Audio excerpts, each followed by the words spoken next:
this is Sheila Hutchinson, and I'll be presenting the iOS Maps interface for iPhone. The iOS Maps interface is the default mapping service offered to its users for seamless travel. It creates a user-friendly environment by sticking to a simple color scheme, simple commands, and plenty of universal icons. So here is obviously the first step in the user experience. The iOS Maps has an icon that makes it easy for users to identify. When looking for the navigation application on the iPhone, it is obvious that this map icon is what the user is looking for. The iOS makes great use of various icons. Once the user clicks on the maps, it brings them to this screen on the right. You can see that in the upper right-hand corner, the user will find the information icon, which they can click on if they have any questions. They can also find the navigation icon. This icon will help the user redirect the map to their exact location if they accidentally click somewhere else on the screen, and they're like, okay, where am I? So they just click the navigation icon and it brings them right back to their current location. You'll also find the circular dot in the center of the map here. This shows the user where they physically are on the map in real time. Obviously, this is a necessary feature for the user.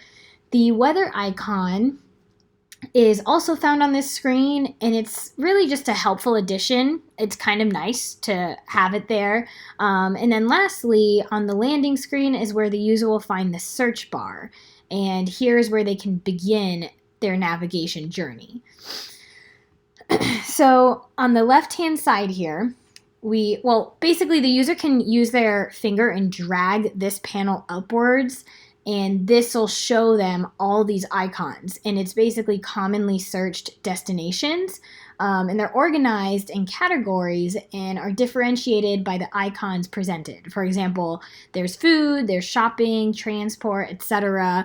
It's really helpful because even if the user doesn't know exactly what they're looking for, this goes, oh yeah, I'm looking for a Starbucks. Obviously that would be under drinks and maybe it'll pop right up.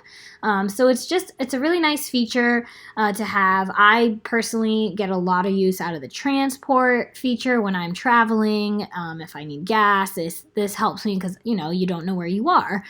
So obviously that's very helpful. You will also find, once the user types their destination into the search box, the search engine will automatically populate with locations closest to their location or their current location. So the user, when they do this, they can also find ratings, Yelp reviews, price range. See how the $2 signs represent the price range here. And it's just a very quick, hey, if you're looking for one in the area, this is what we've got. It kind of just helps the user make the decision quickly. I'm sorry. When you're, excuse me, when you're mapping things out, you could be in a rush. You just want to find something quick, and this is very helpful. The only thing that does consistently irritate me about this feature, though, is that if a user wants to see more than just a few reviews or photos here, they have to download the Yelp app. This seems like good promotion for Yelp, but it actually slows the user down in their search for nearby destinations. I mean, maybe Apple can work on this aspect of their maps and keep in mind that it creates a disruption in what should be a seamless process. So here on this slide, we have that once the user selects a destination, the interface will automatically prepare the user for the next step, which is directions and navigation to reach their destination. The map uses a white pin inside of a red circle to indicate where the user is, and an icon will appear over the destination, which I think is kind of a nice touch. The estimated time of arrival will also populate on the screen, although I've noticed that the estimated time for arrival for iOS is not very reliable. I have even relied on other downloadable apps such as Waze, like for my way to work in the morning. It kind of just does a better job of incorporating traffic jams, accidents, and other occurrences that may affect time of travel. So that's definitely something I think Apple could work on. So continuing on, if the user drags this screen upwards, again, using their finger, they'll be able to view photos, as we said earlier, of the establishment along with other helpful information. You can see here the user is given options to call, visit the website, add the destination to their favorites, and they can even share the destination with others. They're also able to view crucial information such as the hours of operation, address, phone number, and more.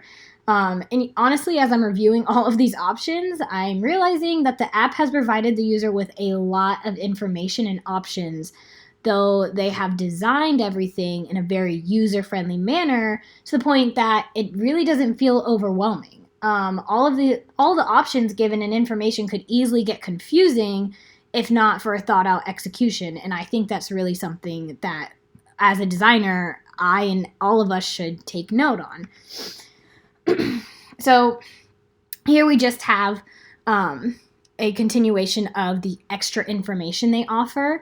And at the very bottom of the screen, you can see that the user is given the option to download the establishment's app if it's available.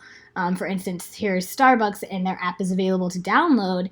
And, say I want to order for pickup. I can go ahead and download that app real quick, and I can go and place my order and then choose to drive there, and now I'm all set. So I think that's a really good addition. And obviously we can also add them to our address book, and we can report an issue here too if we come across one. So in order to return the map, the user simply just slides down the information bar, and they can hit go to begin their travel. Obviously, it's good that go is green, and as you can see in the other screen on the right-hand side, end is in red. So it's things that users are already picking up on, that it's I don't want to say taking advantage, but it's utilizing our previous knowledge as humans that green is go and red is stop. So that's good that they just incorporate that, make it easier for us. So the map provides multiple routes, which is helpful if the user plans to stop along the way, if they want to take certain roads, etc. They can also choose to drive, walk, use the transit, or catch a ride. Each of these options are presented using icons and get the message across quickly to the user. It's very helpful to have this. There are plenty of people that use the bus transit, especially I live in Orlando, and I mean, buses are all over the place, and I think it's great that they have the option to do that. And when I travel to a place like New York City, that comes in handy more than, I don't know if you've been to New York City, you know exactly what I'm talking about. Those subways are insane, and the fact that this has the option to use public transit really makes a difference in cities like that. So once the user hits go, the navigation begins at the top of the screen, and it guides the user throughout every turn. They can also check their estimated time of arrival here, how much longer they have until they arrive, and even the number of miles left. So while traveling, the user experience doesn't stop.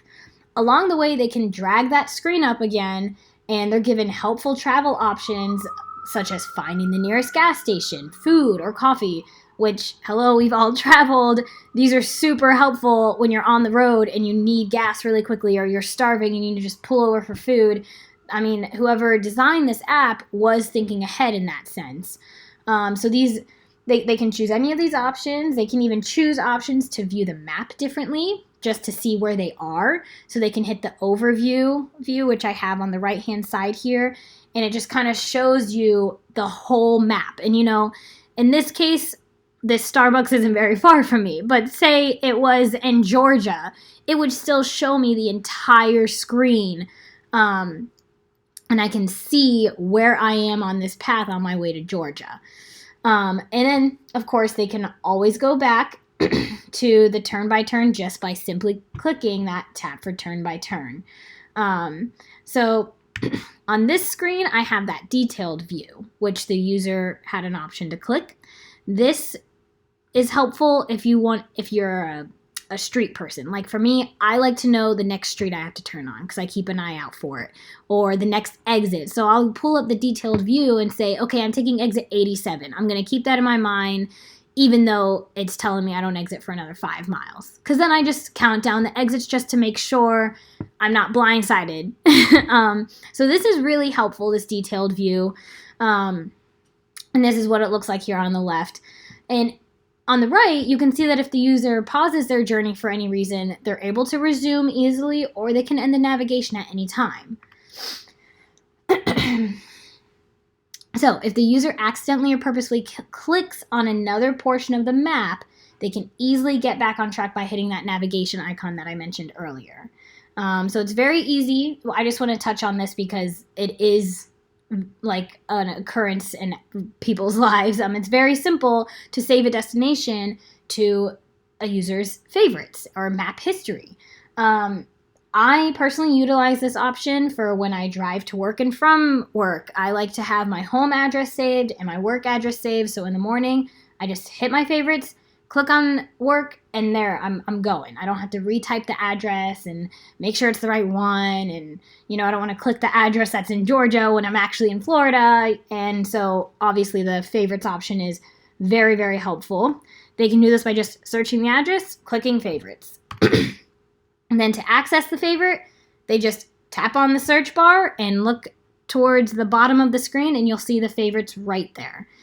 Very, very simple, and I think that Apple did a great job with this as well. The only thing I would change is I would prefer my favorites to be listed first. Like, I would want my favorites at the very top of the screen and everything else below it. So just one final feature to touch on is the map settings. Here, the user can view the map using the roads around them, transit routes for those that use public transportation, and even satellite view. I don't really use satellite view very often, but I do kind of see why people would want to use it. Just, you can actually see buildings and homes, and it might give people a better idea of like, oh, that's the parking lot, and this is what we should look out for, this big building here. So I do understand why it's there. And they can also find additional commands such as marking their current location. If someone's like, hey, where are you? And you're like, I have no idea. Let me mark my location and send it your way. That is probably one of the best features Apple has, in my opinion. Can't tell you how many times I've been somewhere and my sister's like, I can't find you. And I'm like, well, you know what? Let me just send you my location. And they can even report an issue here. So thank you for watching my presentation, guys. I learned a lot about app creation in this little walkthrough, and what I really realized is that attention to detail plays one of the largest roles in basically all realms of design. I also learned that providing users with an abundance of options in an organized and friendly manner is vital and takes some serious brainstorming and planning. Hopefully I do well with this in our projects coming up, but thanks for listening, guys. Have a good night.